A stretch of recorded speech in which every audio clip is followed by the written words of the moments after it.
माना कि वक्त सता रहा है, माना कि वक्त सता रहा है, मगर कैसे जीना है, मगर कैसे जीना है ये भी तो बता रहा है। नमस्कार दोस्तों, मैं वीर सर डीएमवी क्लासेज में आपका हार्दिक अभिनंदन एवं स्वागत करता हूं। साथियों, दोस्तों, हमने राजस्थान की सभ्यताओं को लेकर चर्चाएं की है, जिसमें से हमने कालीबंगा सभ्यता को विस्तृत रूप से कंप्लीट रूप से अध्ययन कर लिया है। दोस्तों, आज हम पढ़ने वाले हैं आहड़ सभ्यता। आहड़ सभ्यता के बारे में आज हम विस्तार से चर्चा करने वाले हैं। तो देखिए, आज हम चर्चा करेंगे आहड़ सभ्यता। दोस्तों, आहड़ सभ्यता किसे कहते हैं, आहड़ सभ्यता कहां पर स्थित है? अगर आहड़ सभ्यता की बात की जाए तो आहड़ सभ्यता वर्तमान उदयपुर जिले में स्थित है। आहड़ सभ्यता कहां पर स्थित है? उदयपुर जिले में। अगर दिशा की बात की जाए कि आहड़ सभ्यता उदयपुर मुख्यालय से कौन सी दिशा में स्थित है, तो जो आहड़ सभ्यता है उदयपुर मुख्यालय से उत्तर पूर्व दिशा में स्थित है। यह भी एक इंपॉर्टेंट प्रश्न बनने लायक है। दोस्तों, अगर हम आहड़ सभ्यता के प्राचीन नाम की बात करें तो आहड़ सभ्यता का प्राचीन नाम ताम्रवर्ती नगरी था। क्या था? ताम्रवर्ती नगरी आहड़ सभ्यता का प्राचीन नाम है और प्राचीन शिलालेखों में इस आहड़ क्षेत्र को ताम्रवर्ती नगरी के नाम से जाना गया है। अगर आहड़ सभ्यता के स्थानीय नाम की बात करें तो आहड़ सभ्यता का जो स्थानीय नाम रहा है, आहड़ सभ्यता को स्थानीय भाषा में धूलकोट कहा गया है। क्या कहा गया है? धूलकोट। अगर आहड़ सभ्यता के उपनामों में देखें तो इसे आघाटपुर, धूलकोट 10वीं 11वीं शताब्दी में इसका उल्लेख किया गया है, इसीलिए इसका स्थानीय नाम धूलकोट था और इसे आघाटपुर के नाम से भी जाना गया है। इसके अलावा इसे बनास संस्कृति, ताम्रकाल या कॉपर एज के नाम से भी इसे जाना जाता है और इसे बनास संस्कृति, ताम्रकाल या कॉपर एज HD साकलिया ने कहा है। दोस्तों, HD साकलिया ने आहड़ सभ्यता को ताम्रकाल, बनास संस्कृति या कॉपर एज के नाम से भी इसे पुकारा है। ये इसलिए पुकारा है क्योंकि बनास की सहायक नदी आयड़ बेड़च बनास की सहायक नदी इसके नजदीक क्षेत्र के नजदीक होने के कारण इसे बनास संस्कृति के नाम से भी जाना जाता है, जो कि HD साकलिया ने इसे संबोधित किया है। दोस्तों, अगर हम बात करें कि ताम्रयुगीन सभ्यता की जननी गणेश्वर सभ्यता को कहा जाता है, और जब मैंने आपको पाषाण काल पढ़ाया था तब मैंने आपके सामने इस सभ्यता का पहले ही जिक्र किया था कि ये ताम्रयुगीन सभ्यताओं में मानी जाती है आहड़ सभ्यता। दोस्तों, इसका जो संबंध है ये भी प्रश्न पूछा जा चुका है कि आहड़ सभ्यता का संबंध किस काल से है, तो ये ताम्र पाषाण काल से संबंधित है। दोस्तों, अगर हम आहड़ सभ्यता की बात करें तो आहड़ सभ्यता कौन सी नदी के किनारे पर विकसित हुई, ये भी इंपॉर्टेंट प्रश्न बन सकता है। दोस्तों, अगर हम बात करें आहड़ सभ्यता की तो ये आयड़ बेड़च नदी के तट पर, यानी बनास की सहायक नदी है आयड़ बेड़च नदी, उसके किनारे पर ये विकसित हुई। और जो बेड़च नदी है, बेड़च नदी का जो उद्गम माना जाता है गोगुंदा की पहाड़ियों से माना जाता है, और फिर ये चित्तौड़गढ़ में आकर ये बनास में मिल जाती है। दोस्तों, नोट, आहड़ बनास संस्कृति के प्रमुख स्थल गिलूंड, ओजियाना, बालाथल व आहड़ है। यानी कि अगर हम इसको बनास नदी के नजदीक होने के कारण इसे बनास संस्कृति के नाम से भी जाना जाता है। यानी अगर प्रश्न पूछ लिया जाए कि बनास संस्कृति के जो प्रमुख स्थल है किन किन को बनास संस्कृति के नाम से भी जाना जाता है, गिलूंड की सभ्यता है, ओजियाना की सभ्यता है, बालाथल की सभ्यता है, और जो आहड़ की सभ्यता है उसे बनास संस्कृति के नाम से भी जाना जाता है। और अगर इसके कालक्रम की बात करें, कालक्रम की बात करें तो 1900 ईसा पूर्व से 1200 ईसा पूर्व के मध्य ये सभ्यता विकसित हुई और इसका जो कालक्रम है 1900 ईसा पूर्व से 1200 ईसा पूर्व तक के मध्य माना जाता है। यहाँ तक क्लियर है। हम आगे बात करें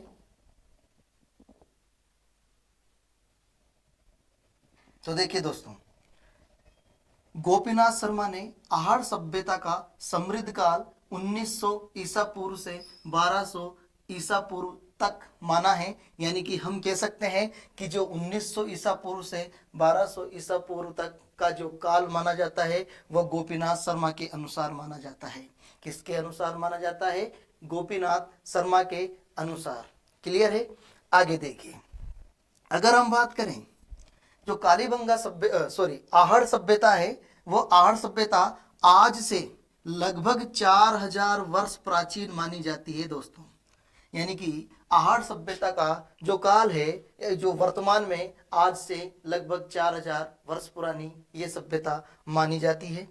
अगर इसकी खोज की बात करें दोस्तों तो आहड़ सभ्यता की जो खोज A.K. व्यास, अक्षय कीर्ति व्यास, अक्षय कीर्ति व्यास ने 1953 में आहड़ सभ्यता की खोज की थी दोस्तों इसमें सबसे इंपॉर्टेंट जो बात है, जब अक्षय कीर्ति व्यास ने इस सभ्यता की खोज की तो इसने सबसे पहले उत्खनन भी किया था साथ में। तो ध्यान रखना, अक्षय कीर्ति व्यास 1953 में इन्होंने इस सभ्यता की खोज की है दोस्तों।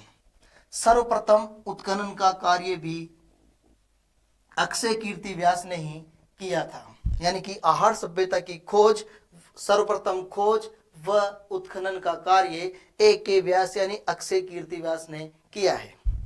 अगर इसके उत्खनन की बात की जाए दोस्तों तो इसका उत्खनन 1956 से 1961 ईस्वी तक इसका उत्खनन हुआ और कितने सत्रों में हुआ? 8 सत्रों में इसके उत्खनन का कार्य किया गया दोस्तों अगर हम बात करें जो आहड़ सभ्यता है, उस आहड़ सभ्यता के जो उत्खनन करता रहे हैं वो कौन कौन इसके उत्खनन करता रहे हैं? देखो, नंबर 1 R.C. अग्रवाल, रतन चंद्र अग्रवाल 1956 ईस्वी में इन्होंने उत्खनन का कार्य प्रारंभ किया है दोस्तों। H.D. साकलिया, H यानी हंस, D यानी मुख, हंसमुख साकलिया व V.N. मिश्र, वीरेंद्रनाथ मिश्र ने 1961 ईस्वी में उत्खनन का कार्य किया। लेकिन आपसे ये भी पूछ सकता है कि 1961 में आहड़ सभ्यता का सर्वाधिक उत्खनन का कार्य किसने किया? तो H.D. साकलिया ने आहड़ संस्कृति का सर्वाधिक उत्खनन कार्य किया है दोस्तों। सर्वाधिक उत्खनन कार्य 1961 में H.D. साकलिया ने किया है दोस्तों।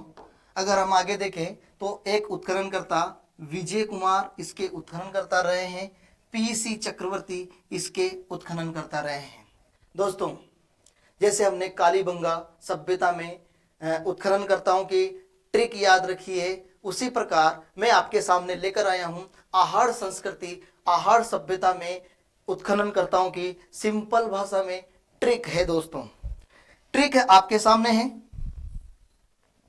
विजय रतन मिश्रा हंसले आहड़ के चक्रजाल में, विजय रतन मिश्रा हंसले आहड़ के चक्रजाल में।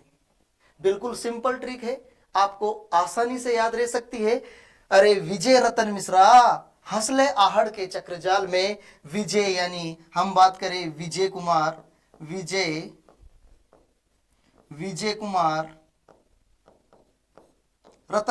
रतन की बात अगर हम रतन चंद्र अग्रवाल यानी R.C.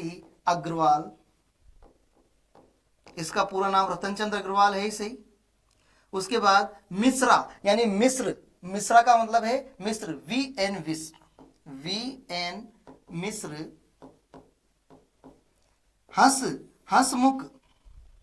हंसमुख साकलिया यानी मैं यहां पर हंसमुख साकलिया इसके अलावा दोस्तों हमने यहाँ पर रतन अग्रवाल, इसको हम लिख सकते हैं रतन चंद्र अग्रवाल, आरसी का मतलब रतन चंद्र अग्रवाल इसके उत्खनन करता रहे हैं। और चक्र जाल में, यहां पर एक चक्र जाल का मतलब है कि पीसी चक्रवर्ती भी इसके उत्खनन करता रहे हैं। पीसी चक्रवर्ती, चक्रवर्ती। तो दोस्तों देखिए हमने आहड़ सभ्यता से संबंधित सिंपल भाषा में ट्रिक बना ली है, क्योंकि अभी वर्तमान में कालीबंगा से सबसे ज्यादा उत्खननकर्ताओं से संबंधित प्रश्न पूछे गए हैं। इसीलिए हम जो अधिकांशतः उत्खनन करता है उनको ट्रिक के माध्यम से पढ़ेंगे। तो हमने आहड़ सभ्यता के उत्खननकर्ताओं की भी ट्रिक बना ली है। दोस्तों अगर हम आगे बात करें तो आपसे पूछे कि आहड़ सभ्यता की आजीविका का आधार क्या था, तो आहड़ सभ्यता में जो आजीविका का प्रमुख आधार माना जाता है वो कृषि को माना जाता है। दोस्तों कृषि आहड़ सभ्यता में आजीविका का प्रमुख आधार माना जाता है। और यहां पर व्यवसाय है, व्यवसाय, अगर व्यवसाय की बात करें तो आहड़ सभ्यता के लोगों का प्रमुख जो व्यवसाय था वह तांबे को गलाना, और तांबे को गलाने के बाद उससे तांबे की वस्तुओं का निर्माण करना था। तांबे को गलाने के बाद उनसे तांबे की वस्तुओं का निर्माण करना था। दोस्तों और अगर हम बात करें कि आहड़ सभ्यता का जो परिवार था वह कैसा था, आहड़ सभ्यता का जो परिवार था वह संयुक्त परिवार था। दोस्तों संयुक्त परिवार, संयुक्त परिवार क्यों था इसकी चर्चा अभी हम विशेषताओं में करेंगे। और कालखंड की बात करें तो दोस्तों इसका जो कालखंड रहा है, आहड़ का संपूर्ण कालक्रम 2 कालखंडों में बांटा जा सकता है। यानी कि आहड़ का जो कालक्रम है उसे कितने खंडों में बांट सकते हैं हम, 2 खंडों में इसको बांटा जा सकता है। इसका जो प्रथम कालखंड है, प्रथम कालखंड वो ताम्रयुगीन सभ्यता का घोतक माना जाता है, और जो द्वितीय कालखंड है वह लोह युगीन सभ्यता का घोतक माना जाता है। दोस्तों इसके बारे में अगर हम देखें तो यहाँ पर ये जो आहड़ सभ्यता है, इस आहड़ सभ्यता से हमारे को प्रारंभ में ताम्रयुगीन जो सभ्यता है या ताम्रयुगीन संस्कृति के अवशेष मिले हैं, और जो दूसरा कालखंड यानी अंतिम समय में हमारे को अंतिम समय में लोह युगीन संस्कृति के अवशेष मिले हैं। दोस्तों अगर हम आहड़ सभ्यता के प्रमुख खाद्यान्नों की बात करें तो आहड़ सभ्यता के जो प्रमुख खाद्यान्न है वह गेहूं, चावल और ज्वार के साक्ष्य यहां से देखने को मिले हैं। और इसका जो उत्खनन किया गया है दोस्तों, आहड़ सभ्यता का उत्खनन 3 स्तरों में किया गया है। कितने स्तरों में किया गया है दोस्तों? 3 स्तरों में आहड़ सभ्यता का उत्खनन किया गया है। दोस्तों अगर हम आगे बात करें आहड़ सभ्यता में तो देखो 3 स्तरों की हम बात कर लेते हैं। 3 स्तरों में किस प्रकार उत्खनन का कार्य किया गया है दोस्तों, यहां तक क्लियर है? आगे चलते हैं। तो देखो दोस्तों इन तीनों स्तरों की बात करें, जो प्रथम स्तर रहा है, प्रथम स्तर स्फटिक पत्थरों की अधिकता यहां देखने को मिली है। अब ये स्फटिक पत्थर क्या होते हैं? स्फटिक का मतलब होता है टुकड़े वाले, यानी मोटे मोटे डलों में बंधे हुए पत्थर, मोटे मोटे टुकड़ों में जो बने हुए पत्थर हैं वो हमारे को यहां से देखने को मिले हैं दोस्तों। उसके बाद अगर हम द्वितीय स्तर की बात करें, द्वितीय स्तर, तो दोस्तों इसके द्वितीय स्तर में तांबे, कांसे व लोहे के उपकरण मिले हैं। यानी इसका जो दूसरा स्तर रहा है उसमें तांबे, कांसे और लोहे के उपकरण मिले हैं हमारे को। यानी कि दूसरे स्तर में लोहे के उपकरण मिलना प्रारंभ हो गए। उसके बाद देखो दोस्तों इसका तीसरा स्तर यानी तृतीय स्तर, इस तृतीय स्तर में हमारे को अधिकांशतः मिट्टी के बर्तन देखने को मिले हैं, मृद भांड देखने को मिले हैं। मृद बांड यहाँ पर हमें देखने को मिले हैं दोस्तों। यह तांबे के बर्तन भी मिले हैं। अब हम आहड़ सभ्यता के प्रमुख अवशेषों की बात करते हैं। यहां तक आपका क्लियर है? चलो ठीक है, आगे बात करते हैं दोस्तों। आहड़ संस्कृति, आहड़ सभ्यता के प्रमुख अवशेष, आहड़ सभ्यता से हमारे को कौन कौन से अवशेष देखने को मिले हैं, इसकी चर्चा हम करते हैं दोस्तों। सबसे पहले अगर देखा जाए तो आहड़ सभ्यता से मिट्टी का बेल हमारे को देखने को मिला है, और ये वेरी मोस्ट आपके लिए इंपॉर्टेंट पॉइंट रहेगा। क्यों? क्योंकि इतिहासकारों ने इसे बनासियन बुल टेराकोटा की संज्ञा दी है दोस्तों। यानी कि जो आहड़ सभ्यता में एक मिट्टी का बेल मिला है, इस मिट्टी के बेल को इतिहासकारों ने बनासियन बुल टेराकोटा की संज्ञा दी है। उसके बाद तांबा गलाने की भट्टी के साक्ष्य मिले हैं, ये भी आपके लिए बहुत महत्वपूर्ण रहेगा। तांबा गलाने की भट्टी, तांबा गलाने की जो भट्टी मिली है वो हमें आहड़ सभ्यता से मिली है दोस्तों। उसके बाद तांबे की 6 कुल्हाड़ियों के साक्ष्य, यह आपकी माध्यमिक शिक्षा बोर्ड की राजस्थान अध्ययन क्लास 6 में हूबहू ऐसे के ऐसे ही मेंशन किया हुआ है, और मैंने इसको इसमें डाल दिया है, तो ये भी आपके लिए महत्वपूर्ण रहेगा। तांबे की 6 कुल्हाड़ियों के साक्ष्य कौन सी सभ्यता से देखने को मिले हैं? तो तांबे की 6 कुल्हाड़ियों के साक्ष्य आहड़ सभ्यता से देखने को मिले हैं दोस्तों। अब हम हमारे इस आहड़ सभ्यता को रोचक बनाने के लिए, हालांकि इनके अकॉर्डिंग जो हम पढ़ रहे हैं आवास, अब आवास में हम जो चर्चा करने वाले हैं, इसमें मैंने लगभग जो एनसीईआरटी और माध्यमिक शिक्षा बोर्ड में जो लिखा गया है उसको पूर्ण रूप से लिख दिया है, लेकिन इसको रोचक बनाने के लिए लिखा गया है। जो आपके लिए महत्वपूर्ण होगा मैं आपको इसमें बता दूंगा, अंडरलाइन कर दूंगा कि ये इंपॉर्टेंट है, आपको सिर्फ वही याद रखना है।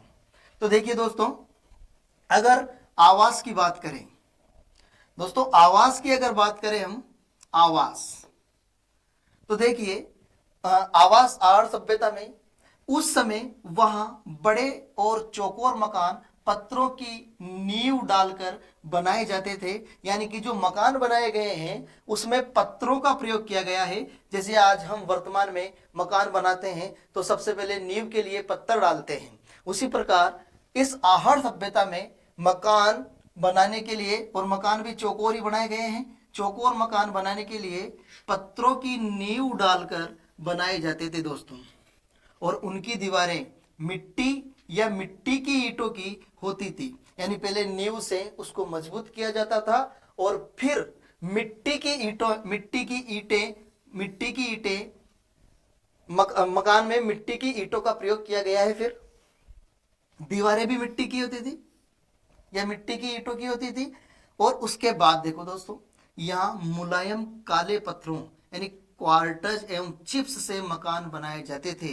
यानी कि मुलायम पत्थर होते थे, जैसे आज हमारे वर्तमान में कुएं खोदते समय काले काले रंग का पत्थर सा निकलता है, और वो पत्थर निकलता है तो वो मुलायम सा होता है, यानी उसको हथौड़े से देते ही वो टूट जाता है।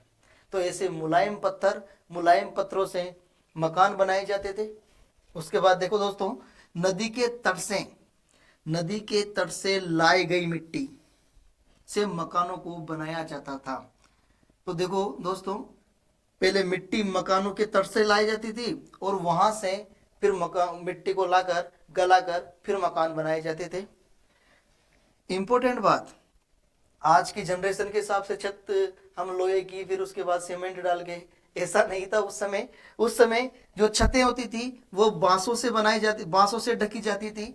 और फिर देखिए, मकानों के फर्श को काली मिट्टी के साथ नदी की बालू को मिलाकर बनाया जाता था। इस युग का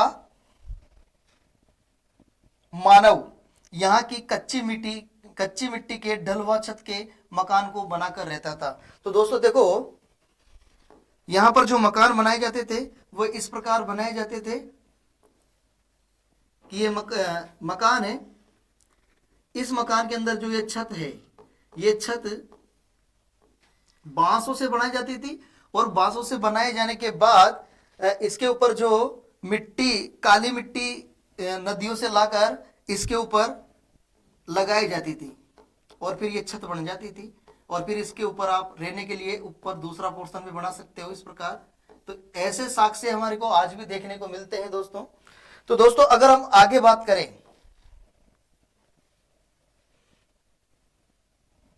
तो देखो, एक मकान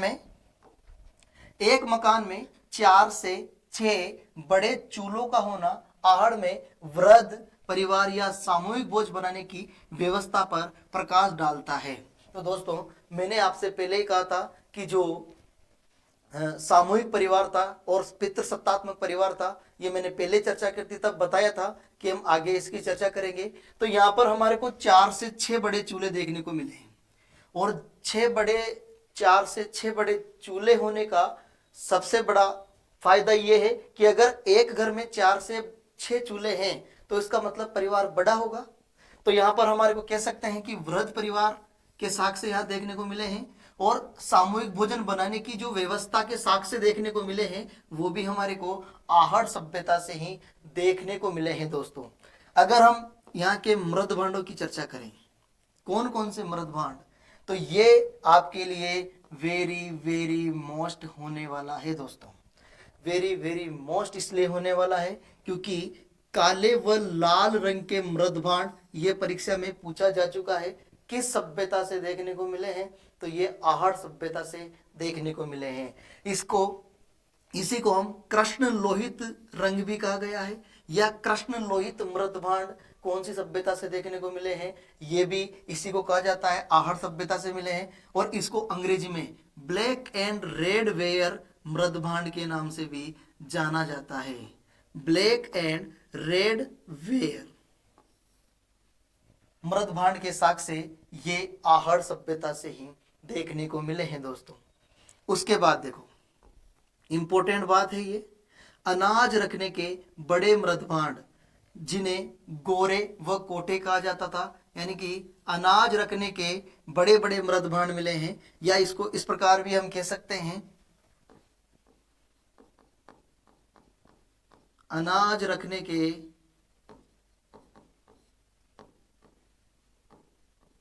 कोठे। अनाज रखने के जो बड़े बड़े कोठे देखने को मिले हैं वो हमारे को आहड़ सभ्यता से देखने को मिले हैं। तो जिसे हम स्थानीय भाषा में कोठे कह रहे हैं, तो अनाज रखने के बड़े मृद भांड जिन्हें क्या कहा जाता है, गोरे व कोटे कहा जाता है दोस्तों। ये भी हमारे लिए इंपॉर्टेंट है। उसके बाद देखो, आहड़ सभ्यता के प्रमुख उद्योग। यहां तक क्लियर है? अब देखिए आगे चर्चा करते हैं। ये देखिए आहड़ सभ्यता से संबंधित उद्योगों की हम चर्चा करने वाले हैं। तो यहां मध्य पाषाणकालीन उपकरण देखने को मिले हैं।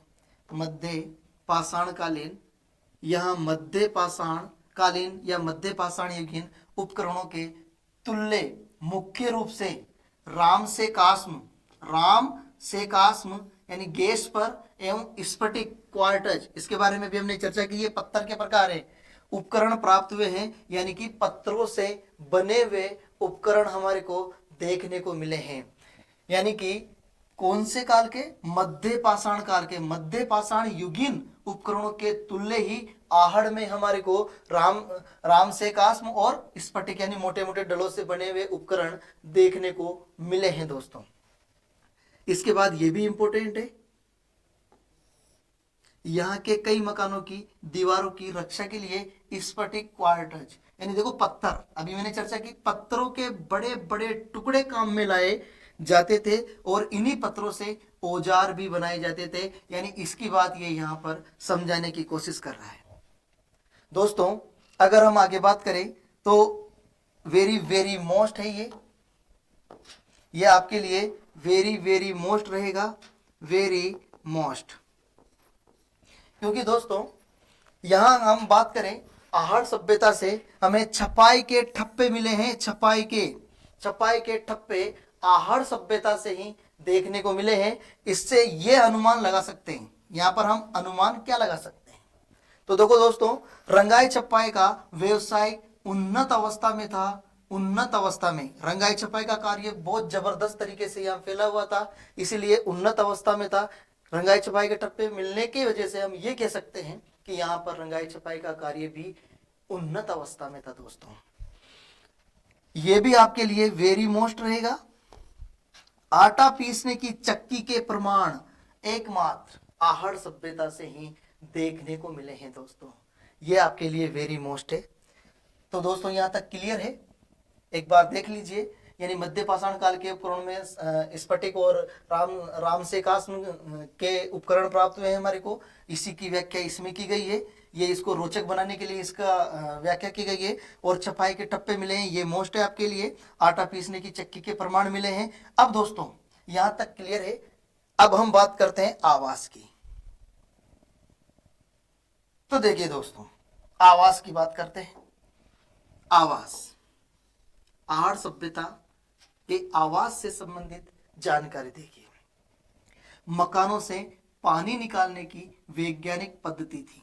मकानों से यहां पर पानी निकालने की उस समय वैज्ञानिक पद्धति थी दोस्तों, जिसमें 15 से 20 फुट गहरा गड्ढा खोदकर उसमें मिट्टी के घड़ों को एक के ऊपर रखकर, इस प्रकार देखिए दोस्तों, ये हमने घड़ा बनाया, फिर उसके बाद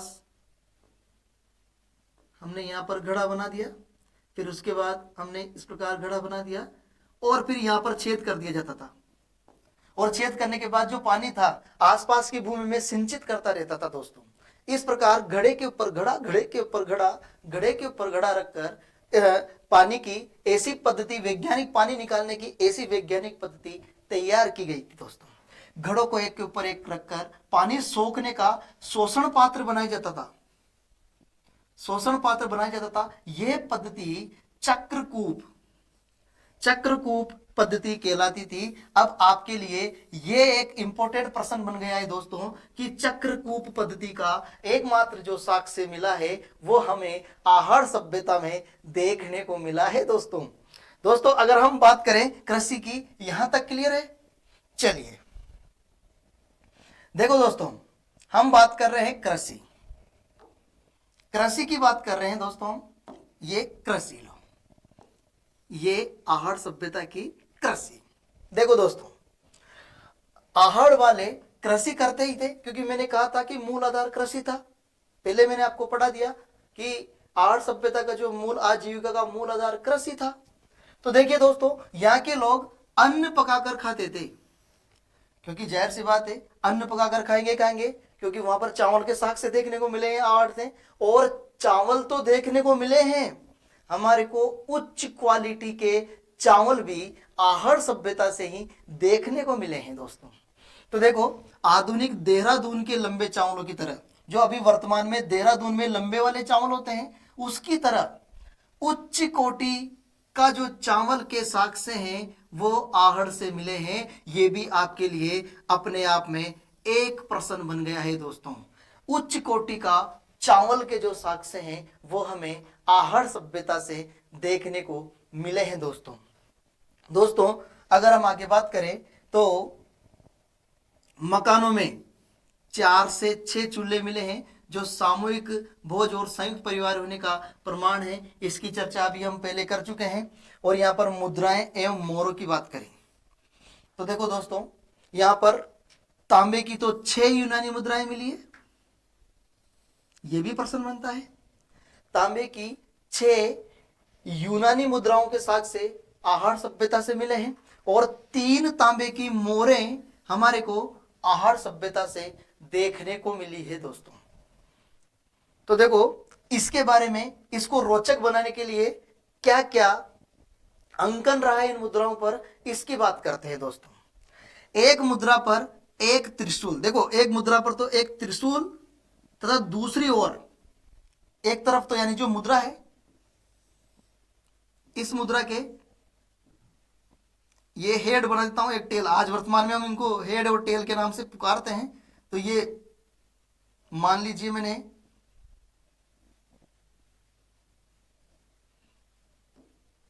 इसको मैंने बना दिया हेड और इसको बना दिया टेल। अब एक और तो त्रिशूल का चित्र देखो,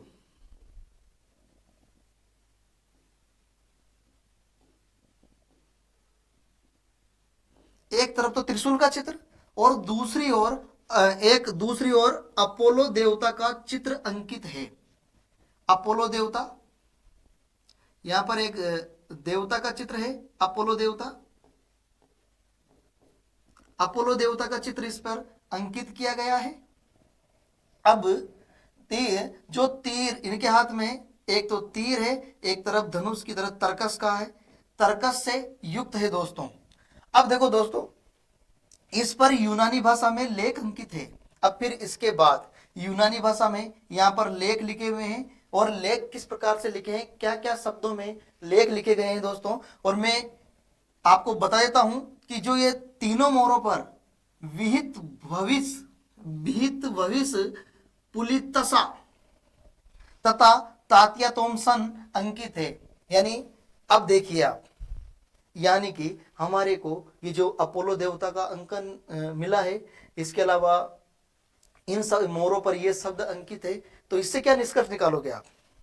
इससे ये निष्कर्ष निकाल सकते हो आप, सबसे इंपॉर्टेंट बात ये है इसमें निष्कर्ष निकालने के लिए, कि जो आहड़ सभ्यता है, उस आहड़ सभ्यता का जो व्यापार है वो बाहर देशों में भी होता था। तो यानी हम कह सकते हैं आहड़ का व्यापार विदेशों में भी होता था। इससे ये हम निष्कर्ष निकाल सकते हैं दोस्तों।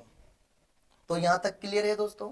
इसको हम देखें तो कृषि यहाँ के लोग कृषि करते थे और आजीविका का प्रमुख आधार कृषि था। उच्च कोटि के चावल के साक्ष्य यहाँ हमारे को देखने को मिले हैं। तांबे की 6 यूनानी मुद्राएं, 3 मोहरें यहाँ देखने को मिली है। संयुक्त परिवार के साक्ष्य यहाँ से देखने को मिले हैं। सामूहिक बोझ के साक्ष्य यहाँ से हमें देखने को मिले हैं दोस्तों।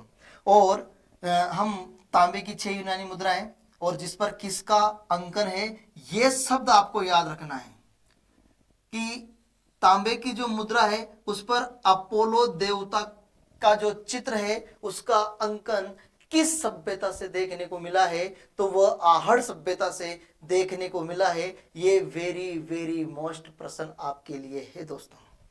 तो यहां तक क्लियर है, आगे चलते हैं। देखो दोस्तों, आगे बात करें तो अंत्येष्टि क्रिया है, यह भी अपने आप में ही एक प्रश्न बनता है जो कि वेरी मोस्ट है। ये आपके लिए वेरी मोस्ट है, अंत्येष्टि क्रिया में है।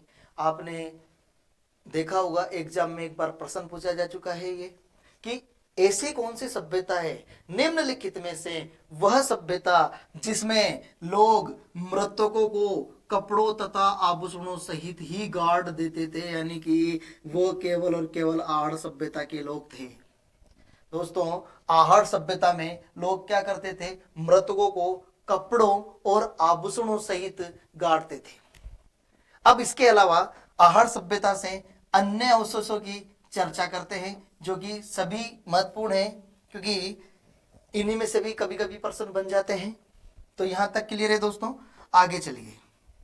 ठीक है, अब देखिए आप, देखो दोस्तों, हम बात करें पहला पॉइंट। पहला पॉइंट है कि 26 किस्म की मणियां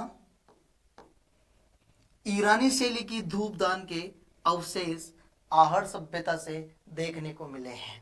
इसके अलावा लेपिस लाजूसी, ये प्रश्न पूछा जा चुका है दोस्तों। ये प्रश्न पूछा जा चुका है, जब हम क्वेश्चन सोल्व करेंगे तब इसकी चर्चा आपके सामने में करूंगा। लेपिस लाजूसी वेरी मोस्ट, ये परीक्षा में प्रश्न पूछा जा चुका है। लेपिस लाजूसी ये एक प्रकार का पत्थर होता है, इसके साक्ष्य हमारे को आहड़ सभ्यता में देखने को मिले हैं। और ये जो पत्थर था, ये व्यापार होता था ईरान और हमारे आहड़ से संबंधित। इसीलिए कहा जाता है कि हमारे जो आहड़ सभ्यता है इसका व्यापार विदेशों तक भी था। हमने निष्कर्ष निकाला था, अभी अनुमान लगाया था। तो इसका मतलब ये ईरान के समकालीन है। ईरान के समकालीन ईरान में भी इस प्रकार के पत्थरों के अवशेष देखने को मिले हैं, इसीलिए हम इसको ईरान के समकालीन बोल रहे हैं।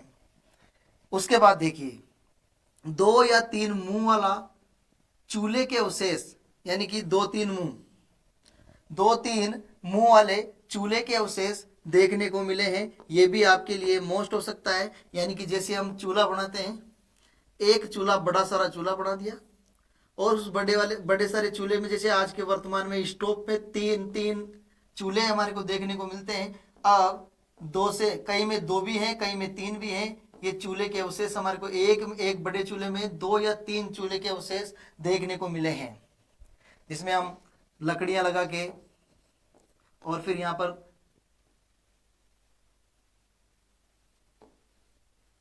इनको पकाते हैं, साग सब्जी को पकाते हैं। तो इस प्रकार 2 से 3 मुंह वाले चूल्हे के अवशेष देखने को मिले हैं। देखो दोस्तों, आगे बात करें, बलुआ पत्थर के सिलबट्टे, यानी कि पत्थर के सिलबट्टे, यहां से भी प्रश्न बन जाता है, पत्थर के सिलबट्टों के अवशेष किस सभ्यता से देखने को मिले हैं? तो पत्थर के सिलबट्टों के अवशेष आहड़ सभ्यता से देखने को मिले हैं। दोस्तों देखो, अगला पॉइंट भी इंपॉर्टेंट है, बिना हत्थे के छोटे जलपात्र, ये हमारे को ईरान और बलूचिस्तान से भी देखने को मिले हैं। तो याद रखना, बिना हत्थे के जो छोटे जलपात्र हैं वो हमारे को राजस्थान में आहड़ सभ्यता से देखने को मिले हैं, जो कि ईरान व बलूचिस्तान के समकालीन रहे हैं, इसके समकालीन माने जाते हैं। दोस्तों, नारी की खंडित मूर्ति, ये भी इंपॉर्टेंट है। नारी की खंडित मूर्ति मिली है जो कमर के नीचे लहंगा पहने हुए हैं। दोस्तों, यानी हमें यहाँ से नारी की एक खंडित मूर्ति मिली है, यानी धड़ अलग है इसका, जो कमर के नीचे का हिस्सा अलग है, जो जिसमें नारी लहंगे, नीचे लहंगा पहने हुए हैं। पत्थर के सिलबट्टे, यहाँ पर मैंने पत्थर के सिलबट्टे 2 बार लिख दिए, तो यह बलुआ पत्थर है, उस बलुआ पत्थर के सिलबट्टे हमारे को देखने को मिले हैं, तो ये याद रख लेना आप। उसके बाद उल्टी तपाई शैली के साक्ष्य, ये वेरी वेरी मोस्ट है आपके लिए। उल्टी तपाई शैली के जो साक्ष्य मिले हैं वो मिले हैं दोस्तों में आहड़ सभ्यता से। यहां तक क्लियर है दोस्तों? एक बार रिपीट कर देता हूं, 26 किस्म की मणियां ईरानी शैली की धूपदान के अवशेष मिले हैं। लेपिस लाजूसी एक प्रकार के पत्थर के साक्ष्य हमें देखने को मिले हैं। 2 या 3 मुंह वाले चूल्हे के अवशेष आहड़ सभ्यता से देखने को मिले हैं। बलुए पत्थर के सिलबट्टे हमारे को आहड़ सभ्यता से देखने को मिले हैं। बिना हत्थे के छोटे जलपात्र देखने को मिले हैं। नारी की खंडित मूर्तियां, जो कमर के नीचे लहंगा पहने हुए हैं, उसके अवशेष देखने को मिले हैं। और उल्टी तपाई शैली के साक्ष्य भी आहड़ सभ्यता से देखने को मिले हैं। दोस्तों ये हमारी आहड़ सभ्यता कंप्लीट होती है। आहड़ सभ्यता ये कंप्लीट होती है। इसके बाद हम चर्चा करने वाले हैं गणेश्वर सभ्यता की। गणेश्वर सभ्यता की चर्चा करेंगे दोस्तों। देखिए, गणेश्वर सभ्यता, देखो दोस्तों, गणेश्वर सभ्यता की बात करें तो ये गणेश्वर सभ्यता अभी वर्तमान में 2023 में नवीनतम जिलों के गठन के आधार पर एक नया जिला बन गया है, नीम का थाना। उस नीम का थाना जिले में स्थित है। गणेश्वर सभ्यता नीम का थाना जिले में स्थित है दोस्तों। नीम का थाना जिला में गणेश्वर सभ्यता स्थित है दोस्तों। और इसे हम उपनाम की बात करें तो इसे ताम्रयुगीन सभ्यताओं की जननी के नाम से जाना जाता है। ताम्रयुगीन सभ्यताओं की जननी वो है गणेश्वर सभ्यता। गणेश्वर सभ्यता को ताम्रयुगीन सभ्यताओं की जननी माना जाता है दोस्तों। अगर हम इसको दूसरे शब्दों में कहें तो इसे पुरातत्व का पुष्कर भी कहा जाता है दोस्तों। पुरातत्व का पुष्कर गणेश्वर सभ्यता को कहा जाता है। लेकिन क्यों कहा जाता है? क्योंकि संपूर्ण सिंधु घाटी सभ्यता में तांबे की आपूर्ति गणेश्वर सभ्यता से ही होती थी, और गणेश्वर सभ्यता से पूरी सिंधु घाटी सभ्यता में तांबे की आपूर्ति होने के कारण इसे हम पुरातत्व का पुष्कर भी कहते हैं। दोस्तों, ये अगर बात करें तो इसे हम ताम्र संचय नगरी के नाम से भी जानते हैं। इसके ताम्र संचय नगरी यानी तांबे का संग्रहण यहाँ पर सबसे ज्यादा होता था। फिर तांबे का संग्रहण होने के बाद ये सिंधु घाटी सभ्यता के क्षेत्रों में सप्लाई किया जाता था, इसीलिए इसे ताम्र संचय नगरी के नाम से भी जाना जाता है गणेश्वर सभ्यता को। दोस्तों, अगर सांस्कृतिक अवशेषों की बात करें तो दोस्तों, सांस्कृतिक अवशेषों में प्राक हड़प्पा कालीन, इसकी चर्चा कर चुके हैं हम गणेश्वर सभ्यता में। इसके अलावा हड़प्पा कालीन और ताम्रयुगीन संस्कृति के अवशेष देखने को मिले हैं। हमने जब कालीबंगा सभ्यता की बात की तो कालीबंगा सभ्यता में प्राक हड़प्पा कालीन और उत्तर हड़प्पा कालीन तीनों के अवशेष हमें कालीबंगा में देखने को मिले हैं। उसी प्रकार इस गणेश्वर सभ्यता में प्राक हड़प्पा कालीन और उत्तर हड़प्पा नहीं, ताम्रयुगीन संस्कृति के अवशेष देखने को मिले हैं। दोस्तों, आपसे पूछे गणेश्वर सभ्यता किस नदी के तट पर स्थित है, तो गणेश्वर सभ्यता कांतली नदी के तट पर स्थित है। गणेश्वर सभ्यता कांतली नदी के तट पर है और कांतली नदी का उद्गम खंडेला की पहाड़ियों से होता है। इसको हम शॉर्टकट में याद करें तो कांतली का खंडाला, कांतली नदी का उद्गम खंडेला की पहाड़ियों से सीकर से होता है और ये सीकर से बहते हुए अभी वर्तमान नीम का थाना जिले से होते हुए झुंझुनू की अंतिम सीमा में जाकर विलुप्त हो जाती है और इसका प्रवास क्षेत्र तोरावाटी प्रदेश कहलाता है। तो यहाँ पर मैंने ये भी लिख दिया है कि जो गणेश्वर सभ्यता है वह किस बेसिन क्षेत्र में स्थित है। तो दोस्तों, गणेश्वर सभ्यता किस बेसिन क्षेत्र में स्थित है, तो यह स्थित है तोरावाटी बेसिन क्षेत्र में स्थित है। दोस्तों, यहां तक क्लियर है? ठीक है साहब, आगे बात करते हैं।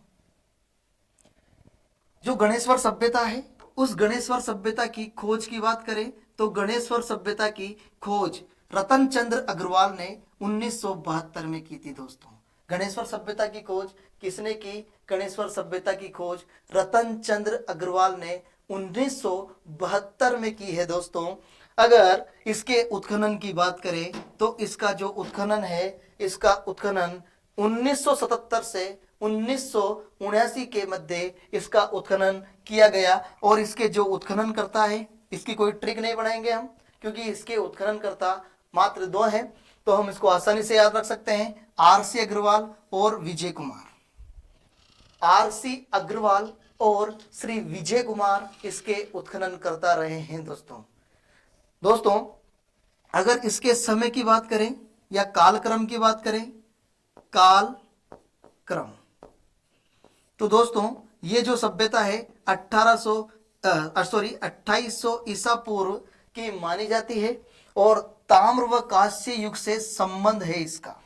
ताम्र व कांस्य युग से इस सभ्यता का संबंध रहा है, इसलिए ताम्रयुगीन संस्कृतियों में सबसे प्राचीनतम जो स्थल माना जाता है वो गणेश्वर सभ्यता को माना जाता है। दोस्तों, एक इंपॉर्टेंट बात आपको मैं बता देता हूं।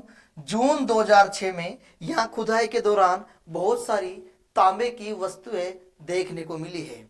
जून 2006 में यहां पर तांबे की बहुत सारी जो वस्तुएं देखने को मिली है। इसमें देखिए दोस्तों, एक नोट और है, गणेश्वर सभ्यता पूर्वी राजस्थान व गंगा घाटी क्षेत्र में पल्लवित हुई, ये कहा जाता है। जो हमारी गणेश्वर सभ्यता है वो एक तो पूर्वी राजस्थान और गंगा घाटी क्षेत्र में पल्लवित हुई, डेवलप हुई, विकसित हुई।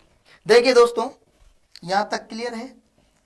चलो ठीक है, आगे बात करते हैं विशेषताओं की।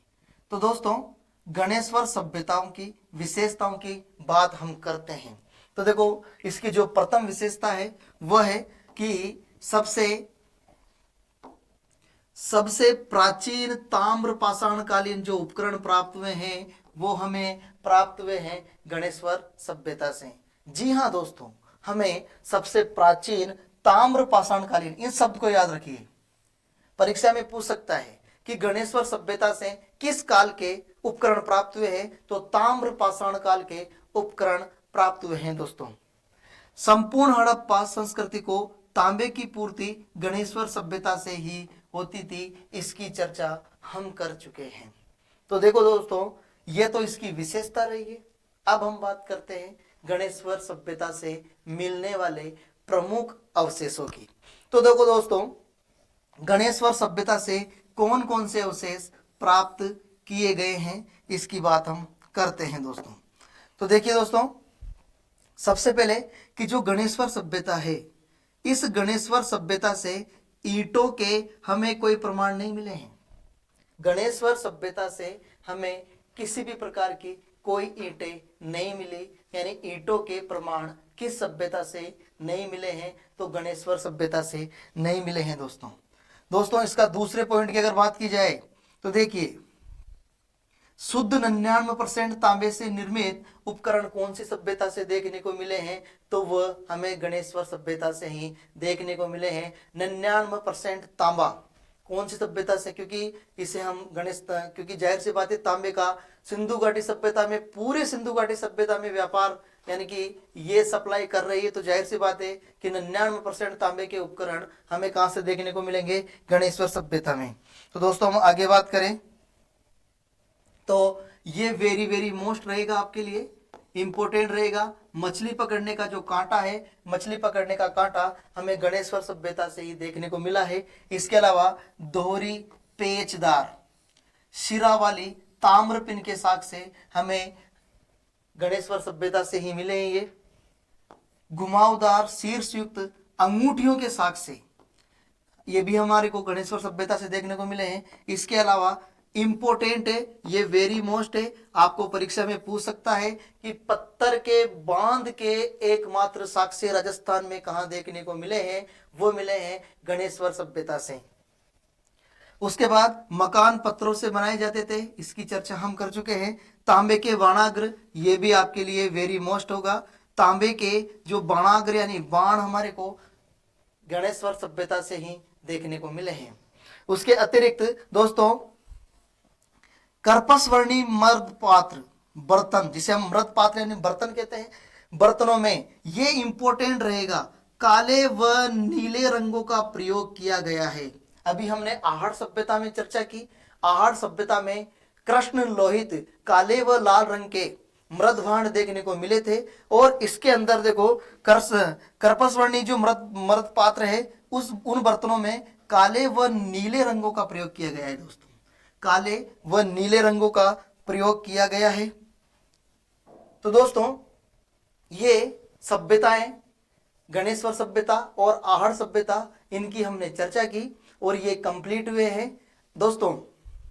इसके आगे सभ्यताओं के बारे में आगे की क्लास निरंतर जारी रहेगी। यदि आपने हमारे चैनल को सब्सक्राइब नहीं किया है तो जरूर से जरूर सब्सक्राइब करें और इस क्लास का आप लुत्फ उठाएं। तो दोस्तों, आप स्वस्थ रहें, खुश रहें, मस्त रहें और अपनी पढ़ाई को निरंतर जारी रखते रहें, और इस क्लास को अच्छी तरीके से पढ़ें और इनको अपने नोट्स बुक में उतारें और इनको याद करते रहें। आपके लिए बहुत अमृत साबित होगा।